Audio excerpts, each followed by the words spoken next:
Commander of the Champions, Bill Fonzie Alfonso, giving a shout out to Something else. something else, Daddy. This is Nickel Matata, Great Warrior Wolf, and you are listening to Something Else. I'm Tony Cini, and you're listening to Something Else. Hey everybody, it's Rich Palladino, the voice of New England, and you are listening to Something Else with Aria.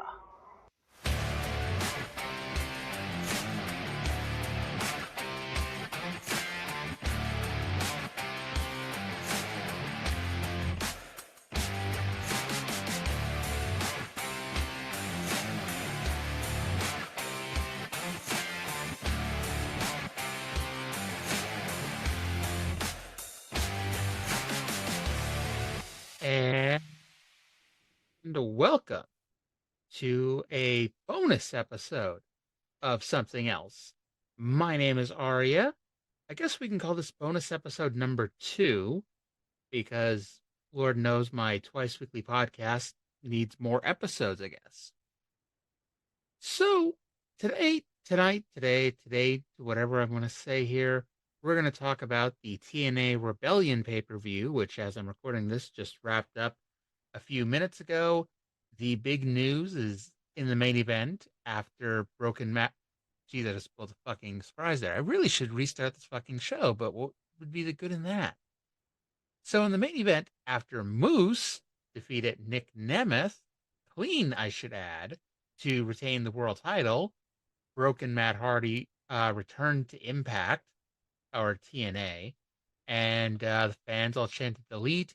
He laid out Moose with a twist of fate. He held up the title, and that's your next world title program here in TNA.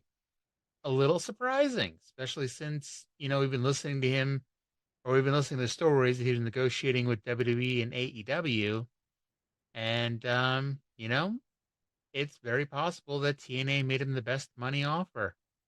And I mean, even if not, at the end of the day, TNA is a pretty good palate cleanser when you're in between big companies, especially because it's like they don't sign you to multi-year, giant, long contracts. It's like, a lot of names signed for 6 months to a year, and, it's possible that's what he did. It's possible it may just be a 3-month thing to get the Slammiversary in July. Hell, it might be a 1-month thing because they're doing the show in a couple weeks in Albany. Actually, it's in 2 weeks. Now, I guess before we dive too far into this and start from the beginning, I should answer the question as to why the hell I'm doing this podcast here. Why the hell I'm doing this particular episode anyway. Mostly because I got a message this afternoon from, Josh Nason, who's part of the F4W website, asked if I'd be interested in filling in and doing the live play-by-play of the Rebellion show. And I said, sure. So I did it, since I was watching the damn show anyway. And about halfway through, I decided, what the hell, if I'm gonna, do a review and obviously write copious amounts of notes, I might as well plug in the podcast equipment and do a quick little podcast running down the show. I should let you know I'm not going to play any audio, so if you listen to my show because you love the audio, first of all, thank you. But secondly, no audio on this one. Sorry. I do, by the way, and I mean, if you're listening to this, you already know, I'm sure, but if not, I dropped a Memphis wrestling review from 1978 yesterday as I'm recording this, probably the day, 2 days ago as you're listening to this. But basically, that was a show that I recorded back in December because I was so convinced. That because there's no real podcast out there, covering old Memphis wrestling, especially on a week-by-week basis, I figured it'd be a hit and people would be jonesing for it. However, I didn't get a whole lot of great feedback from the people I spoke to about it. So if you do check it out and you enjoy it, let me know. And hell, there might be more Memphis shows, but for now, it's a one and done situation, and we'll go from there. I would, by the way, I just want to point out, I would not expect a show after the AEW show tomorrow night for a number of reasons, not the least of which is the show usually ends around midnight Eastern time, and I work first thing Monday morning at the shoot job. So don't expect it. I mean, maybe I'll do one, Monday night or something if I'm really bored, but I wouldn't expect it.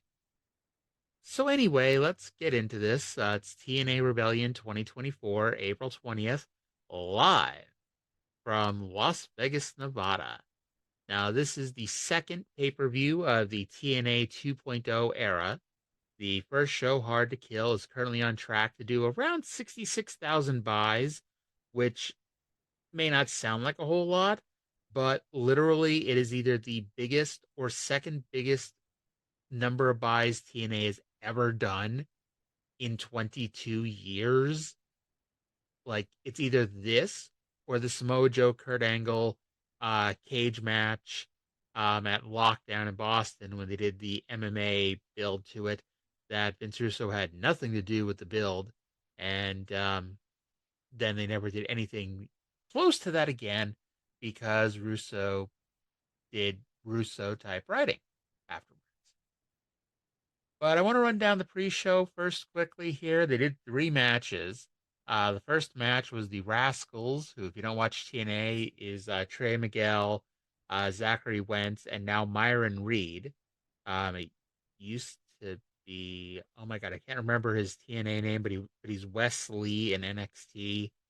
Trey Wentz, and I guess it really doesn't matter, but it's gonna kill me that I can't remember the damn guy's name in TNA. But anyway, so they took on Leon Slater, who's a 19-year-old British wrestler, and ABC, who is Ace Austin and Chris Bay. Trey and Slater started fast. Ace tagged in and pretty much immediately got taken down and double teamed by Trey and Wentz. Reed did a really nice guillotine leg drop to Ace, where he was splayed on the middle rope. Slater tagged in and looked good until he got cut off and triple teamed with a series of fantastic moves. Slater made the hot tag to Bay, and the expected 6-way broke out. ABC used the move formerly known as chasing the dragon on Reed for a 2 count, and Reed hit a running flip dive over the post to ABC. Slater, not wanting to be shown up, did the exact same thing, which was much more spectacular looking to all 3 Rascals outside the ring. Reed ran across the ring, leaped over the top rope, and gave Slater, who was on the apron, a cutter to ABC, who were both on the floor. I know it sounds a little nutty, but it was a really cool move there. After even more spectacular moves than I can keep track of, Slater pinned Reed with what could best be described as a hesitating 450 splash. It's like he went for a senton, like the Jeff Hardy version, where you do the 1.5 gainer there. And like while he was flipped over and prepared to crash back first onto Reed, he quickly completed the 450. It's like if he didn't mean to do that, it looked fucking amazing and he needs to do that more. But yeah, it was a really good and definitely fun match to kick the show off. And I mean, I'll note throughout this, the crowd, they noted that it was a late arriving crowd, and you kind of raise your eyebrows a little bit because a late arriving crowd, may just mean, hey, we didn't sell a whole lot of tickets. But by, an hour, 30 minutes to an hour into the pay-per-view, the crowd was pretty full. So I'll, at this point, take the word for it. It was a late arriving crowd, but there were a lot of empty seats in this one. Gia Miller interviewed AJ Francis, who's the former Top Dollar, and Rich Swann, whose team name is First Class, because Swann had a match with Joe Hendry tonight. Francis introduced something called the Man Boy Mafia, who never heard of before, and I doubt I'll ever hear from again. They included people named Shawnee Styles, Tyrone, Lockboy JB, and a woman who they said her name twice, and twice I didn't get it, and I could not find it on Google at all. So I don't know who this woman is, but, very attractive woman. Anyway, Swann said they're about that flash and will kick Joe Hendry's ass. with a closing line that if you're not first class, you're last. Then a digital media champion Crazy Steve versus Laredo Kid. Another fast-paced match to start the pre-show. The crowd chanted for Steve until he began going for Laredo's mask, which was actually the story of this match here and was the undoing in the digital media champion here. Steve did a hanging head scissors over the top rope. He dropped to the floor, and when he did, Laredo Kid got up and hit a really nice acai moonsault. Back in the ring, Steve went for a cannonball in the corner. A Kid, who at this point was hanging upside down, did a sit-up to avoid it. Not the last time something similar would happen on this show, by the way. Steve did a superplex where he landed high, so he stayed down to sell his head and neck for a minute. But then he went to the top rope. Laredo followed him up, and Steve went for the mask again. So Laredo bit him, hit the Spanish Fly, which was called the Laredo Fly, for the pin and the championship. Not a bad match at all. But I always underestimate Crazy Steve, possibly due to the wacky gimmick. But he's not bad at all. So then backstage, Gia Miller was with Steph DeLander, asking her about her match with Jordynne Grace. Matt Cardona was supposed to be in her corner, but he's injured. He had surgery, and so he's not here tonight. And DeLander said she'd walk out tonight with the title. She doesn't like or trust Jordynne, so she hired some help, who are the Good Hands. The Good Hands, again, in case you don't watch TNA, Jason Hotch and John Schuyler. Unfortunately, and we'll get to this when we get to the title match, they don't do a whole lot to tell you which one is Hotch and which one is Schuyler. Like, they're both wearing vests that if you look closely, it has Scott Hotch or Schuyler on it. But, and this is part of the gimmick too, they're so interchangeable that it's like, which one's which? Oh. But anyway, they're actually in Mustafa Ali's group, but even though they're still pulling for Mustafa Ali tonight, they're here to support Steph DeLander. Then we had the third match of our pre-show and our final pre-show match.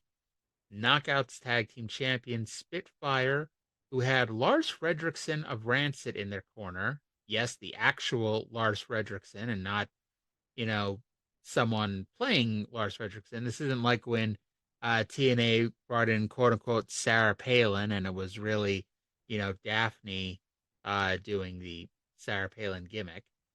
And Spitfire, by the way, Jody Threat and Danny Luna, Decay, Rosemary, and Havoc. And yes, I love me some Rosemary, and the crowd was with me as they chanted for the Demon Assassin.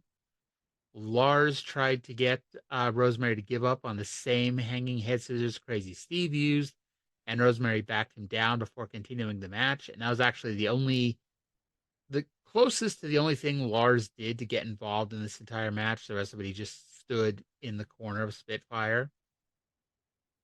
Threat and Luna worked over Rosemary for a few minutes until she tagged out to Havoc.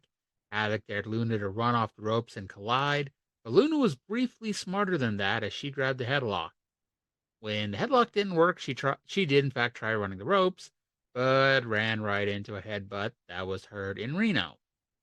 Luna did a great job chopping down Havoc and eventually made the hot tag to Threat. Threat ran wild, and while the crowd was chanting for Rosemary earlier, they popped big for Threat's offense. Both Luna and Threat did suicide dives to Havoc, who was saved by the guardrail from going down, and then Threat did a senton from the top rope to the floor. She went for another dive onto Rosemary, but she got cut off by Havoc. However, the champs turned the table. They literally teamed up. And if you've never seen Jessica Havoc, she's a large woman. I'm not going to call her fat. She's just a large woman, and Spitfire, Threat, and Luna, they're not very large women. I mean, they're not tiny, but you're not picturing Jordynne Grace if you see them, we'll say that. But they managed to get underneath Havoc and literally carried her into the middle of the ring before depositing her with a powerbomb.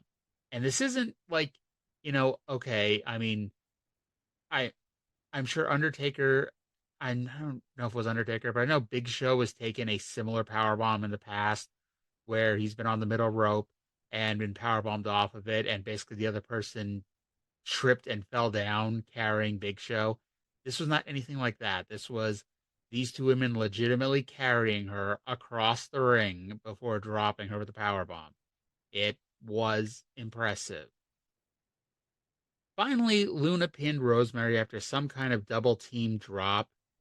The match was better than expected, and hopefully Spitfire, if they do remain as a team, they can make their double team finish a little crisper, because this was more than a little convoluted here. After the match, Masha Slamovich came out with her chain because she has a return match for the Knockout Tag Team titles that her and Killer Kelly lost to Spitfire, but Killer Kelly's out for a little bit. I think she's nursing some injuries. So Masha, who's got a guaranteed title rematch, was joined by Alicia Edwards, who came out with her kendo stick. Spitfire challenged him to get in the ring, but Masha and Alicia were happy to just stand on the ramp and make the challenge.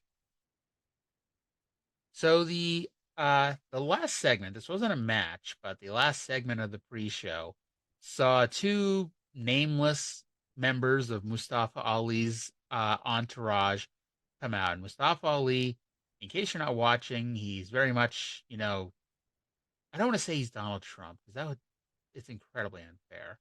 But it's in a similar vein that he wants to raise up the X Division here, that he's the champion, he's the king of the X Division, and he's set to wrestle Jake Something, who is a very large man. He is not a cruiserweight by any stretch of the imagination. He's probably a good 260, 265.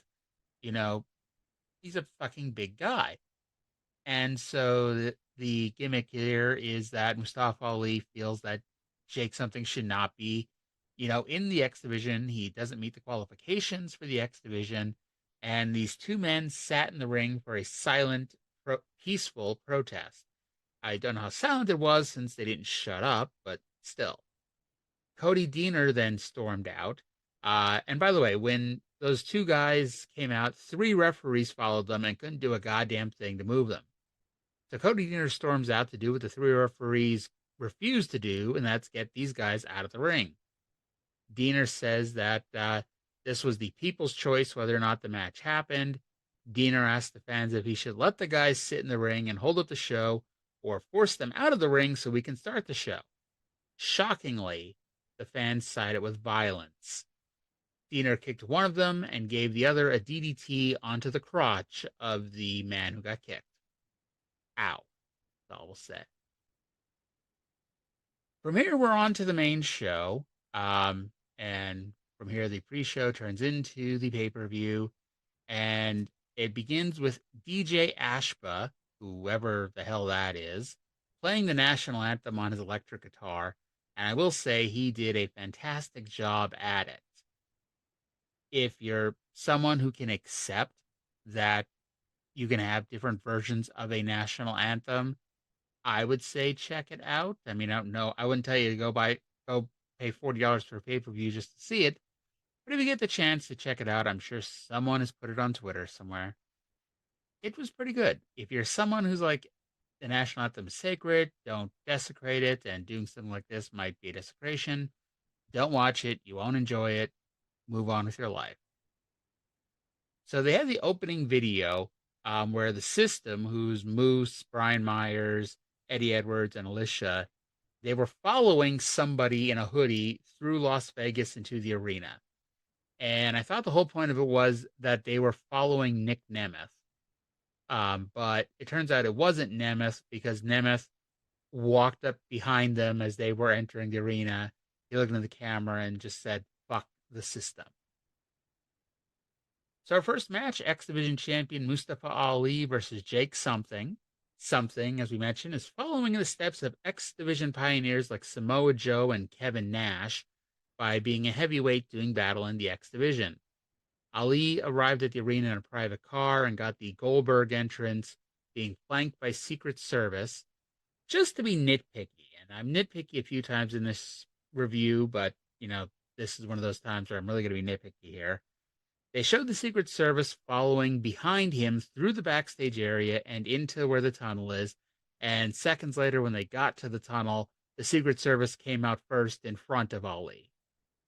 It just, was a little for me.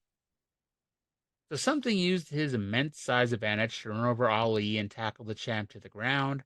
Ali got a double thrust to the throat, but then got backdropped over the top rope to the floor. Ali then discovered that the best offense was a good defense. First, he moved out of something's way and Jake punched the ring steps. Then Ali ran and slid through the corner of the ring. Jake followed, but got caught and dropped with a DDT on the pretty black mats. Ali then got something on the ramp and did a roll through neckbreaker, which also sent some of the stage lighting crashing onto a staff member at ringside. The staff member was okay, but Ali was officially in control.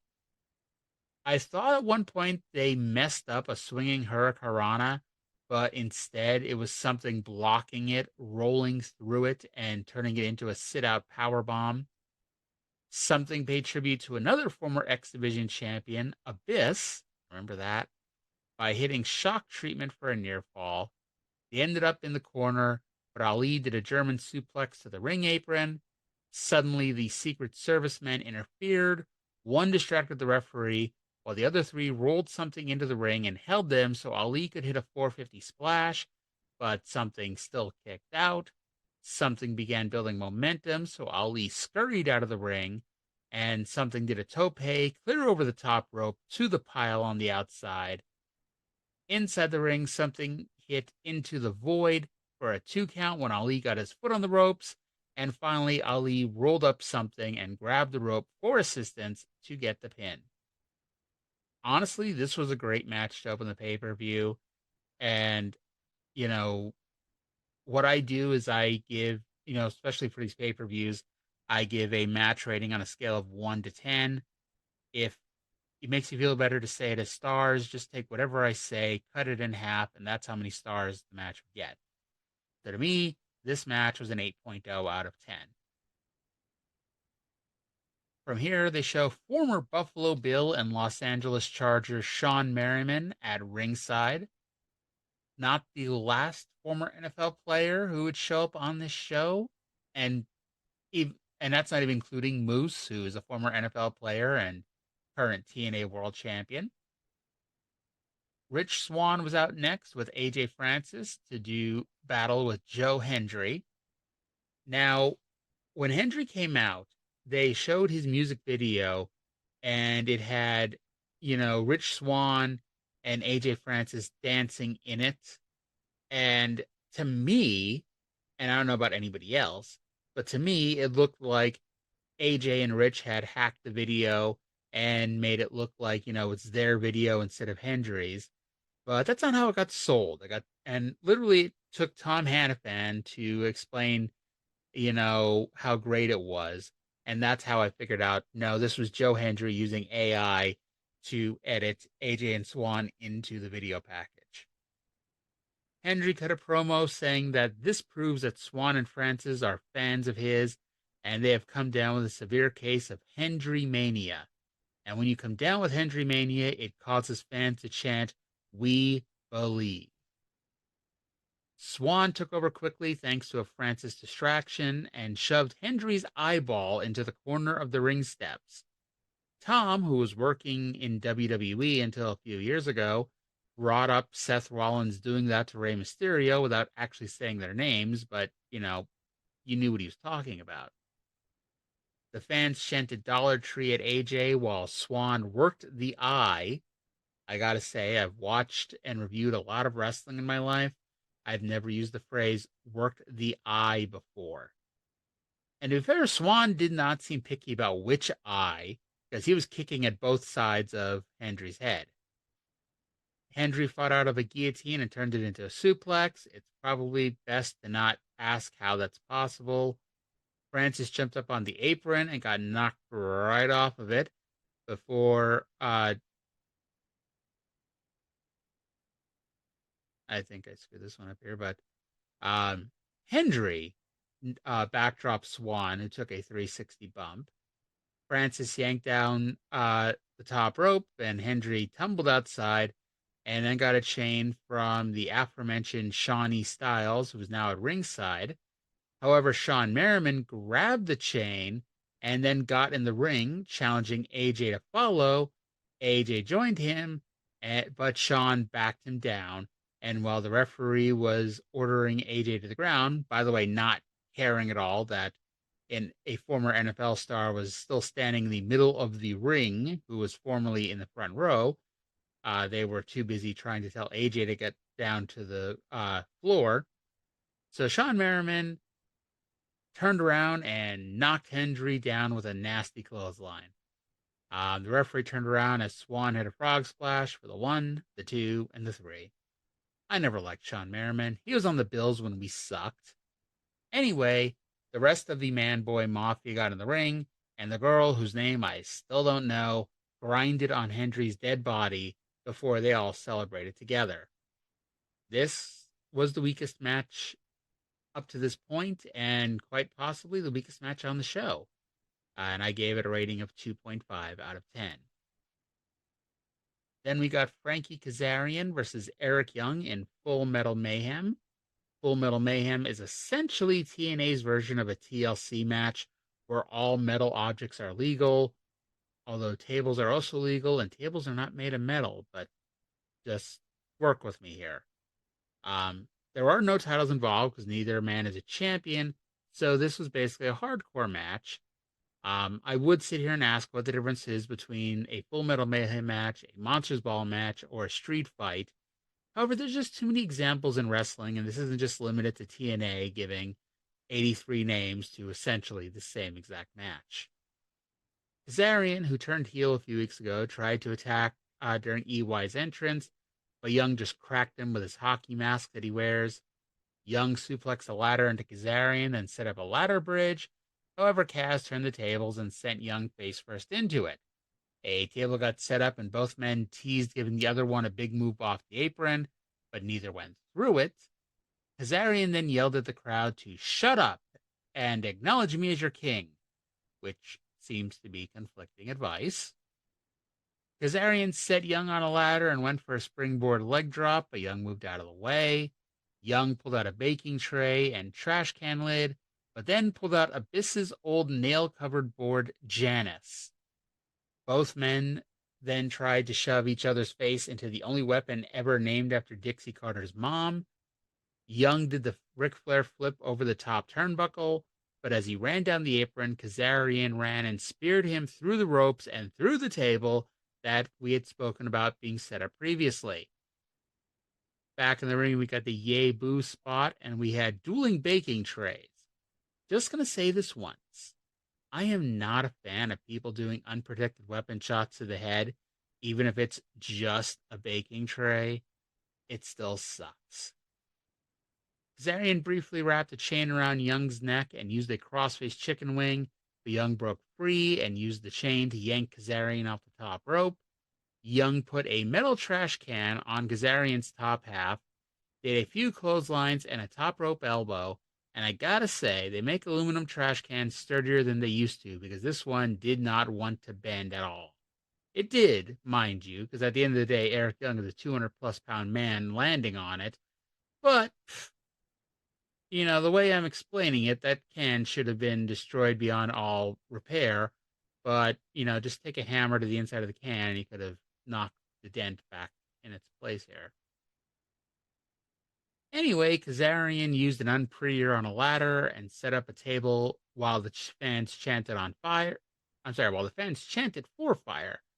The good news is the guys did not listen to this chant for fire. The bad news was the finish. So they ended up on, the middle rope with Kazarian on the inside and Young on the outside of it. Kazarian did a flux capacitor, which if, you don't remember, it's essentially a backwards Uranagi where both men flip over. Unfortunately, and a lot of this has to do with the table in the ring, and part of it, also has to do with the fact that they're both older in their careers. I don't know their exact ages. I could have looked it up. At the end of the day, they both were in TNA 21 years ago. So just do the math here, people. Anyway, so a little bit due to the fact that the table's in the ring, so they had a higher thing to get over. A little bit probably due to age. But when Kazarian gave him the flux capacitor, they did not get all the way over, and Young crashed head first through the edge of the table and was busted open, bleeding giant globs of blood onto the pretty ring mat. And by the way, Kazarian got the pin, thankfully. That, I'll be honest, even with that finish, that was a really good match and in many ways different from everything we'll see tonight. And I gave it a rating of 5.5 out of 10. Gia Miller then interviewed Nic Nemeth about his match with Moose. Nemeth said that his dad and his entire family are in the crowd to see him. We'll talk about that later. Nemeth said the roster, the crowd, and the world is ready for him to become world champion and plans to prove that he is the best. And this is where I noted that, there were empty seats beforehand, but it appeared to be full now, so it really was a late arriving crowd. Steve Maclin came out in his gear, and he had a copy of his new contract that he got this morning. He said that every demand he wanted in his contract, he got. Good for him. I mean, hey, it's not his fault if he asks for some absurd shit and he gets it. You ask for the absurd shit just because you expect it to be no'd, but get, the shit you actually want. So if he got even the absurd shit to go along with the shit he actually wanted, I say good for him. Anyway, he does have one more demand, which is a match right here and now. Well, he got everything else he wanted, and the good news is he got this too. Now, personally, I was expecting this to be PCO because PCO's on every damn show, and Macklin's one of those guys who seems to always be matched up with him, and PCO didn't have a match on this show. However, Santino Marella, who is the the director of authority, the authority figure for this company, he came out and said he has signed a brand new superstar who is eager to get started and will make his debut right now against Macklin. And out came Mike Santana, who last seen in AEW along with Ortiz, who was actually in TNA originally as part of the second version of LAX. He is a former Impact Tag Team Champion, and they feuded with OVE, the original LAX, and the Lucha Brothers during what was basically the dark period of Impact. And I don't mean it's the dark period because it sucked. It was the dark period because, I think that was at the time was also on fucking Pursuit, which, if you've never heard of it, don't worry, neither has anybody else. Like, nobody was watching the show, nobody was buying the pay-per-views, but the ones that did, they're doing some great fucking shows, but no one ever saw them. If you have a great show and no one sees it, did it really happen? So we had Mike Santana versus Steve Macklin. Me being the nitpicky person I am, noted that this was such a surprise that during Mike Santana's entrance to the crowd, they immediately put up a graphic for his merchandise. I have a hard time believing it was that much of a surprise. Anyway, Santana ran wild at the bell, including doing a tope where he nearly flew into the second row. However, Macklin posted him and dropped him on the ring apron to take over. In the ring, Santana was hung upside down in the corner, but did a sit-up to avoid a charging Macklin, which is the second time tonight we've seen that spot. He began his comeback with a rolling cutter. Cutler hit the Busaiku knee when Santana was going for the spin the block, but Santana cut him off, went for it again, but got caught off again. Macklin went for his move, the KIA, but Santana blocked that. He finally hit the spin the block for the win. Now, I'll be honest, this is a big win in a sense, because Steve Macklin is a former TNA World Champion. He was a champion last year for 2 or 3 months, and then he's the one that lost to Alex Shelley. But in many ways, this really should have just been a blitz win for Santana. He should have come out, kicked Macklin's ass, won in like 90 seconds, but it wasn't. It was a 5-minute back and forth match, which was fine. I mean, I gave it a 2.5 rating, and it's a big win because he cleanly pinned the world champion. But honestly, even though it only went 5 minutes, I think it still went a little too long for the situation. And honestly, at the end of the day, like while the win was big, it would have been bigger if Macklin had been protected more since losing the title. Since honestly, like ever since losing the title, he got put way down the card. Like, you know, you could argue that, he's at the spot where he probably should be, but and this is I'm trying to say this with all due respect. I'm not insulting anybody involved. But in many ways, this is like when Jinder lost the title. Oh, fuck. Ignore Jinder, because, that's a laughable one. This is like when Kofi lost the title, and Kofi immediately went down to the lower mid card again. In a lot of ways, it's exactly what happened with Macklin here. He lost the title and is now floundering, to be perfectly honest. Gia Miller interviewed the system and certified. And keep in mind, this is leading into the tag team championship match where Brian Myers and Eddie Edwards are going to defend their titles. So Gia Miller introduces the system where the tag team champions and the world champion, and she immediately begins asking Alicia if Masha is part of the system now. Brian Myers was visibly frustrated and had the most epic eye roll of the show as at this moment here. Anyway, Brian and Eddie vowed to beat Speedball Mountain, who, by the way, is Mike Bailey and Trent Seven. Then Moose said he had a spoiler alert for Nic Nemeth's family, and that Moose will leave as world champion. Plus, since, Nemeth has his family, he has a surprise for Nemeth and introduces the Predator John Abraham, who will be in his corner, even though he wasn't really in his corner. But Abraham is another NFL player who played for the Jets, Cardinals, and Falcons, and has 133 and a half sacks in his career. So, great. Then we had tag team champions Brian Myers and Eddie Edwards with Alicia Edwards versus Speedball Mountain. The match started, and for some reason, Trent Seven, who's on the apron, he was looking at the crowd. Like, there was no reason for it. Like, the bell rang, there's wrestling in the ring, and he's got his back to the ring. And so while Myers started beating on Bailey, Edwards ran over and knocked Seven off the apron, which, I'll be honest, he deserved. The challengers teamed up to take turns chopping Eddie as Tom Hannafan listed all the great teams to be the TNA Tag Team Champions and mentioned America's Most Wanted.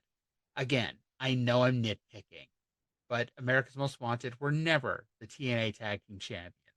They were the NWA Tag Team Champions. And I promise I would not have been nitpicking at all, except Tom specifically said that these belts were created in 2007, which is true. That is true. But if he wouldn't have said that part, I wouldn't have been nitpicking if he was just listing great tag team champions in TNA history. Anyway, while I was ranting, Eddie dropped Seven knee first on the ring steps to take over, and that would be the story of the match, as Seven would occasionally hit some moves, but would be selling his knee.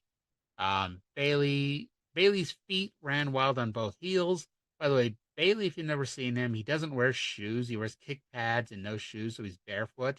And like I mentioned earlier, Eric Young bled blobs onto the mat. This would be the time, if I was Mike Bailey, I would have invested in shoes right then. Seven came in and gave Myers a superplex, and Bailey used a shooting star headbutt because Myers was a little too far away for a 2 count. The challengers went for a double team, but Edwards tripped Bailey and dragged him out of the ring as Myers cut off Seven.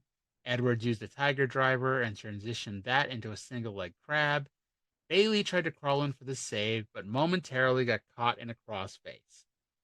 Now, Bailey got out of it, and he dumped Myers to the outside. Now, his partner is in a single leg crab. Now, if it were me, and I think most people, you'd immediately run over, knock down Eddie Edwards, and get your partner out of it. Mike Bailey instead slowly, and I mean slowly, built up to the spot where he kicks Edwards repeatedly to eventually break it up. Legitimately, if this is shit's real, he let his partner suffer in a submission for over 30 seconds while he was pantomiming to the crowd before making the save. If I were Seven, I would have been pissed. Seven tried to pick Edwards up for a burning hammer, but his knee went out. The champs did a double team backpack stunner / top rope elbow, but Seven kicked out.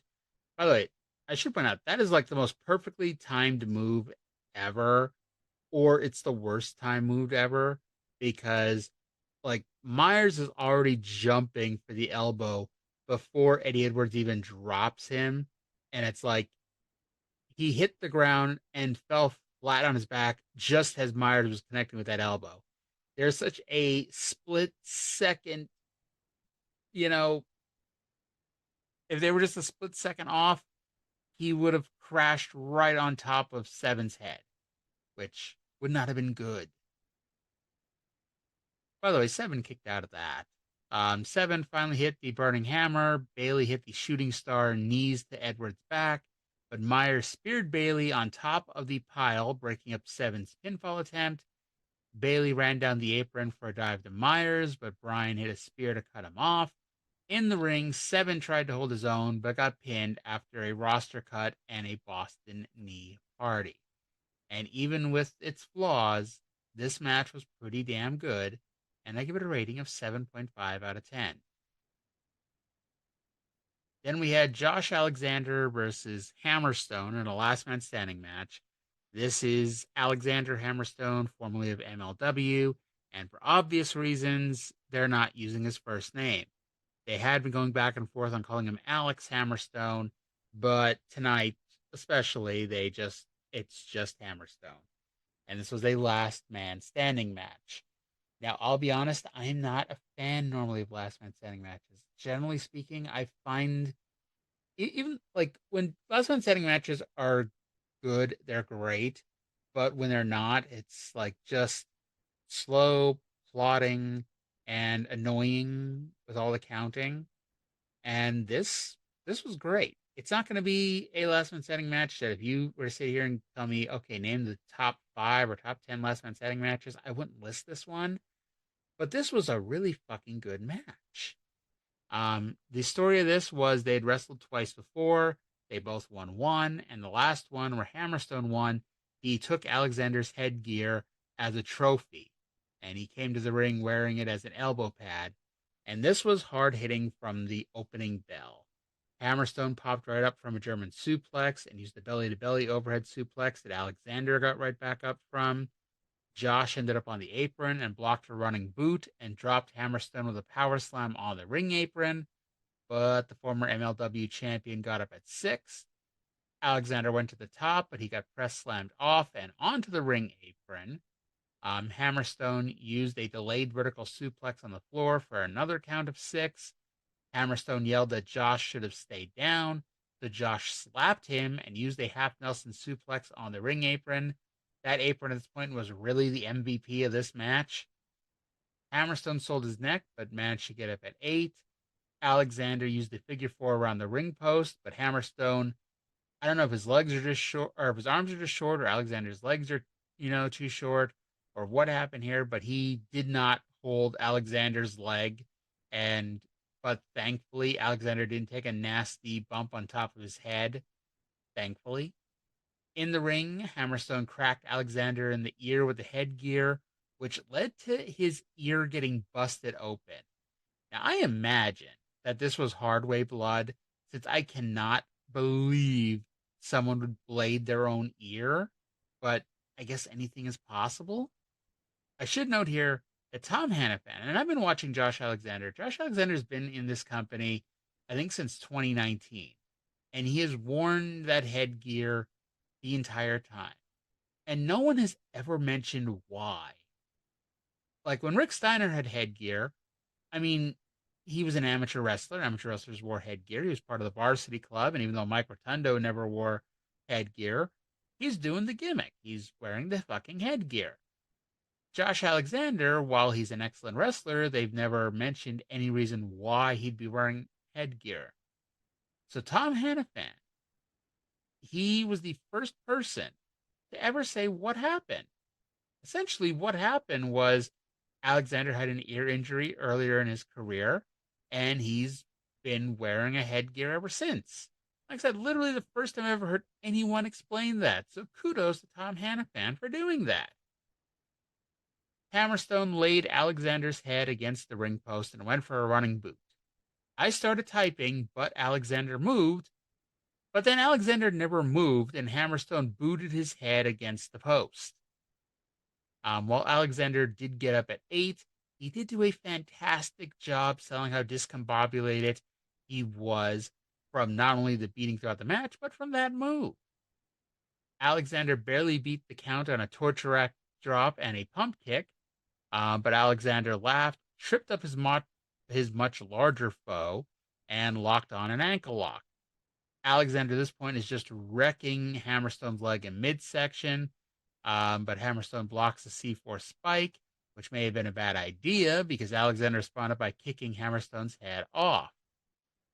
Alexander reached under the ring and got a black bag, which was full of thumbtacks. And at this point, I was just waiting for Abyss to come out because we're just making all these Abyss references over and over tonight. So they fought in the middle rope with Hammerstone doing a headbutt to the ear and bringing Alexander down with a nightmare pendulum into the thumbtacks. And to be honest, it didn't quite give you the visual you were hoping for. Well, yeah, they did the bump on the thumbtacks, but when you do the bump to the thumbtacks, you're waiting for the guy who takes it to sit up and be covered in tacks. I'm not sure how or why, or, if the thumbtacks just went into business for themselves, but they didn't really do much of a job at piercing Alexander at all.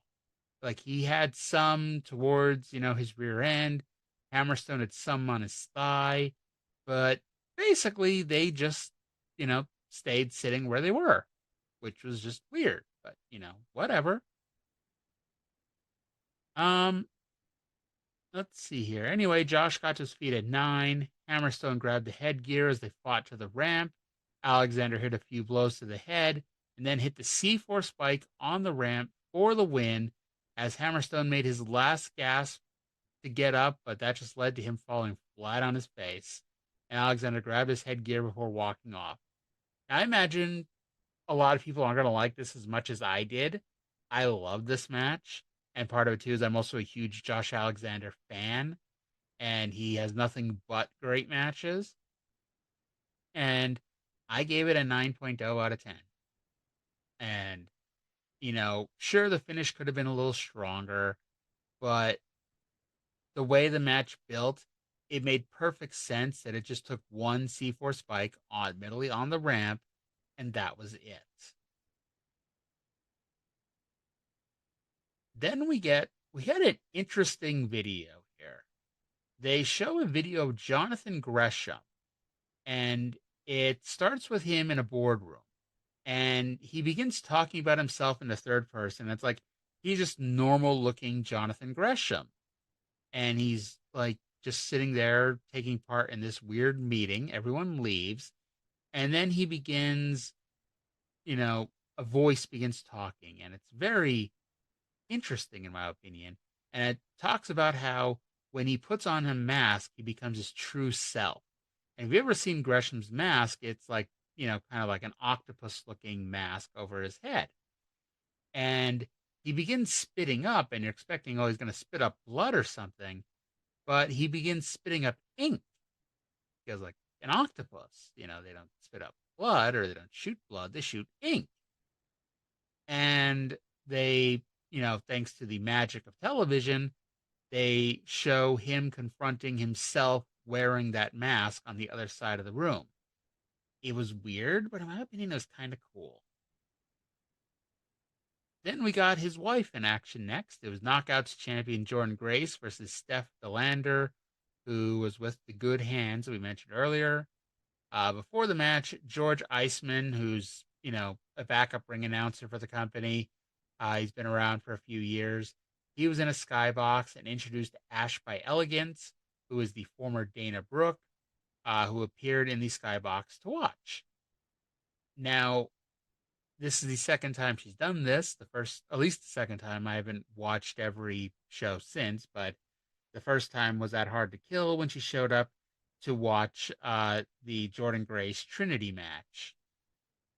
So Delander bullies Grace into the corner to start the match, and she's 8 inches taller. Like I said, she was 5'11 versus 5'3 for Grace. I don't know how tall they really are, but I'd believe an 8-inch difference. Like, literally. Like, Jordynne Grace, like, I don't want to make fun of anyone being short, but hey, Jordynne Grace and Jonathan Gresham are a great couple because they're about the same height. But Delander's just fucking giant here. Now, they were on different pages early. They were just a little bit off on a lot of stuff at the first few minutes of this match. Grace did a suicide dive where she pretty much landed right on top of her head. At this point, it did calm down. From the apron, Delander used a TKO where Grace went throat first onto the top rope to take over. Grace punched Delander in the stomach, and Delander screamed for Grace to do it again. However, when Grace did it again, she didn't seem very happy. Well, some people just can't be satisfied, I guess. So every time Grace would string together a few blows, Delander would just knock her right down. Grace at one point gets on a rear naked choke, and Delander used up all of her energy to stop her, and this is where the match went to shit. Delander's hand drops 3 times. However, and work with me here, the referee picked up her hand a 3rd time, and in the process of it falling, one of the good hands, and keep in mind again, I couldn't tell you which one is which, one of them hops up on the apron. So the referee, who is dropping her arm for the 3rd time to signal the end of the match, lets go of the arm, and then instead of watching, turns around, gets up, and goes to shoo whichever good hand off the apron.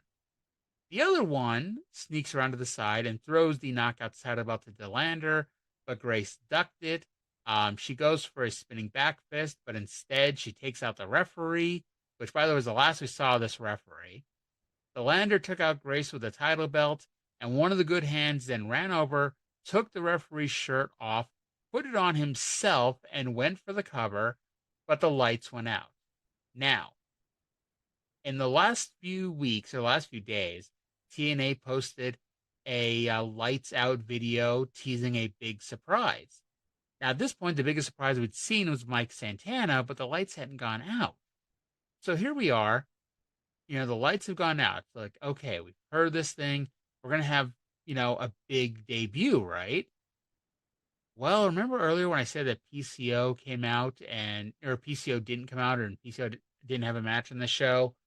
Well, it was foreshadowing, because when the lights came back on, PCO was in the ring and took out both good hands. And I'll be honest, I fell for it. I thought that was the lights out surprise, and I was disappointed. I'll be honest. I was disappointed. The fans weren't. They popped for PCO. Delander then tried to rub PCO's chest, but PCO grabbed her throat for a chokeslam, outran Big Con, who is the former Connor of the Ascension, who took out PCO when Grace got to her feet and went face to belly button with Con. Con shoves Grace down, so Grace punched him in the dick. I'd like to point out that Con, who is a huge man, deceptively huge, Con on his knees was almost as tall as Grace. She picks up Con for a Juggernaut driver, but got cut off by Hotch and Skyler. Con went to snap Grace's neck, but the lights went out again, and when they came back on, it was the returning Sami Callihan. Yes, Sami Callihan, who left last year. I don't even remember. It's been a while. It's been almost a year since he left. But he's back. He took out Con. He took out both good hands by himself. Callihan gave Hotch a Cactus Driver 97. Callihan then threw Delander into the ring because Delander, for some reason, was trying to run away. But she got thrown back into the ring, dropped by a Juggernaut Driver, and a second referee ran down for the 3 count. Where the hell was this referee during the last 5 minutes of this match? Because obviously, this wasn't a situation like we saw in World Class with David Manning Or you could argue, oh well, he was somewhere else in the building and someone ran in and sent him out for the Ric Flair the Ric Flair Kevin Von Erich finish. No, no. This referee was obviously standing by the fucking, entrance tunnel, waiting for her cue to run down, which just made the last 5 minutes even more bullshit, to be honest.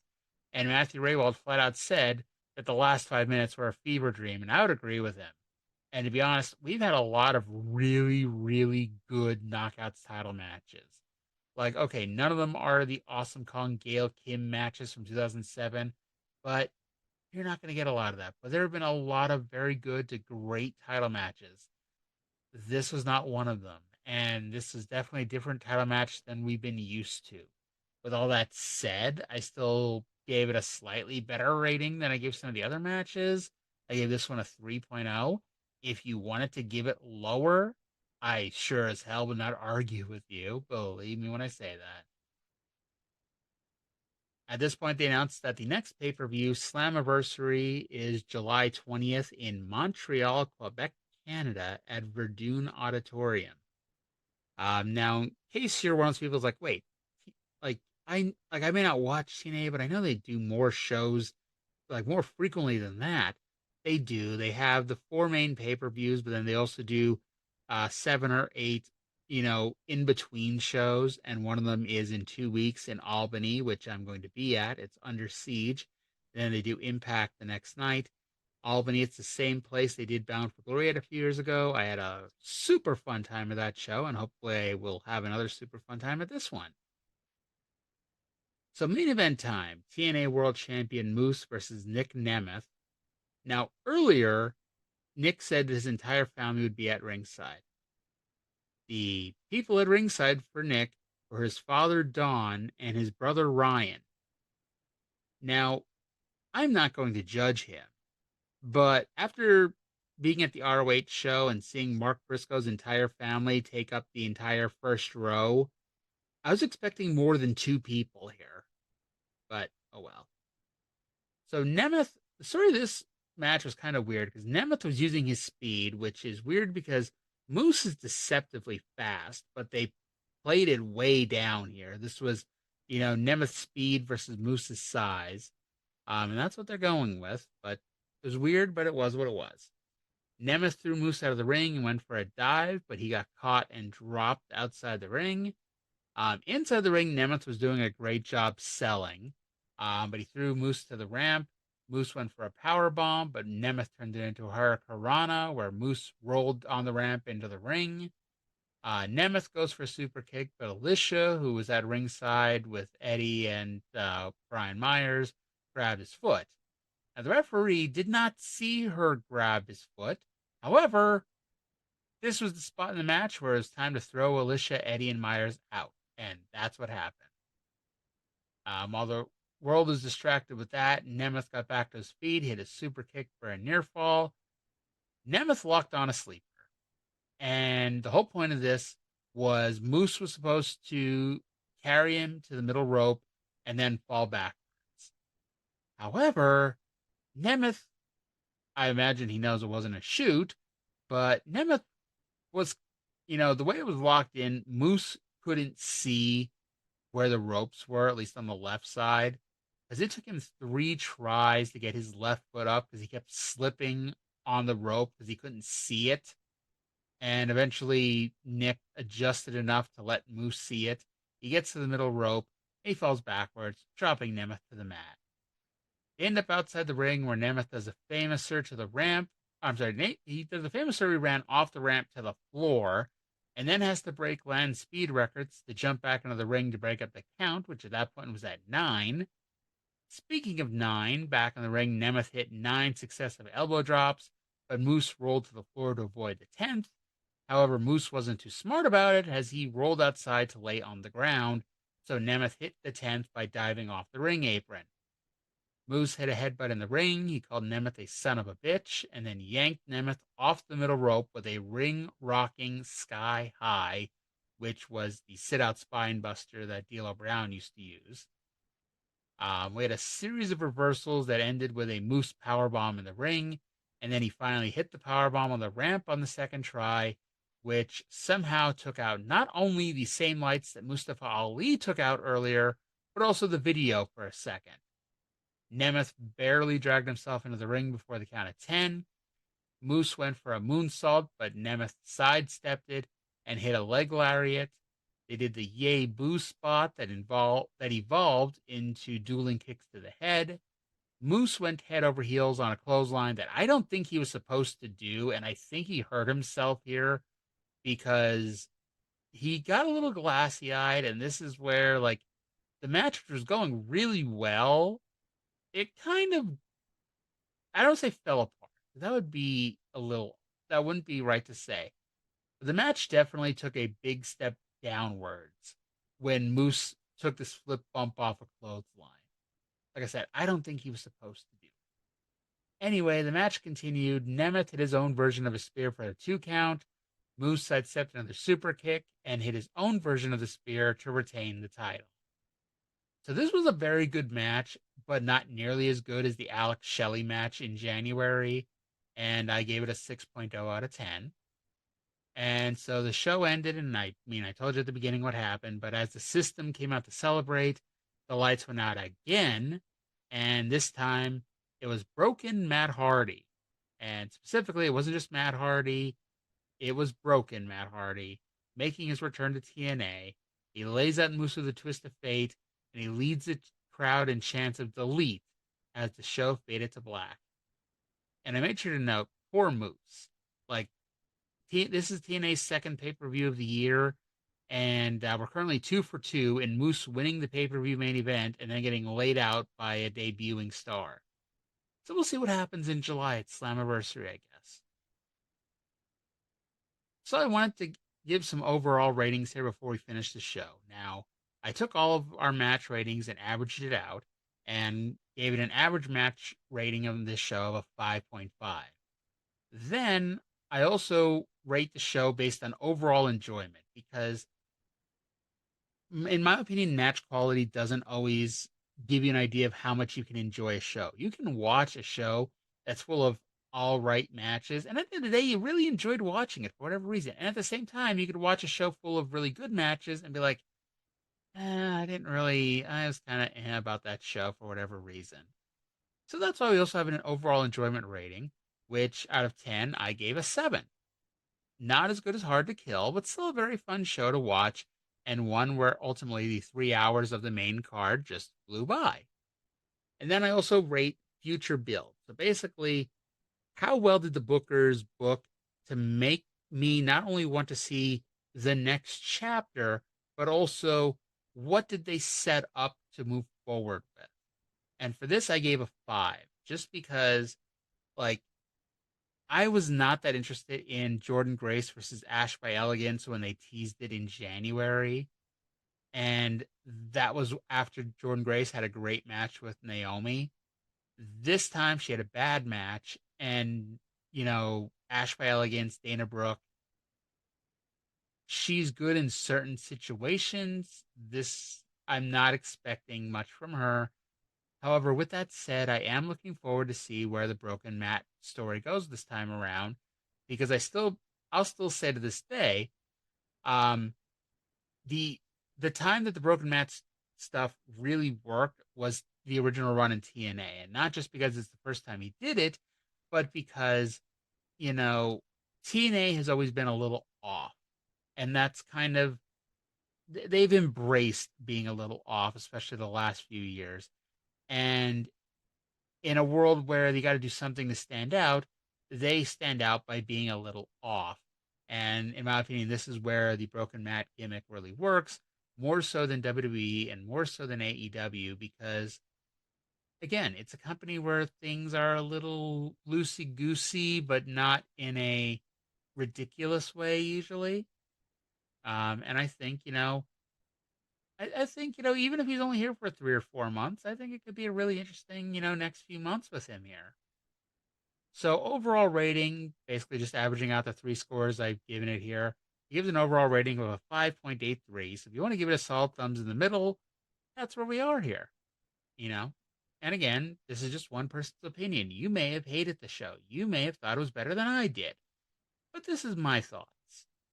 But so that's going to do it for our bonus show number 2. I hope you all enjoyed it. Again, do not expect a show after the AEW show tomorrow night. Christ knows I could be saying that, and then I'll be sitting here in 24 hours going, and then Swerve Strickland beats Mojo for the world title, which I'm fully expecting to happen. But that's going to do it. This is actually my 5th podcast in the last 4 days. Because I also did a Angry Marks, news show on Thursday night. So check that out too. But thank you all for listening, and I'll talk to you again next week.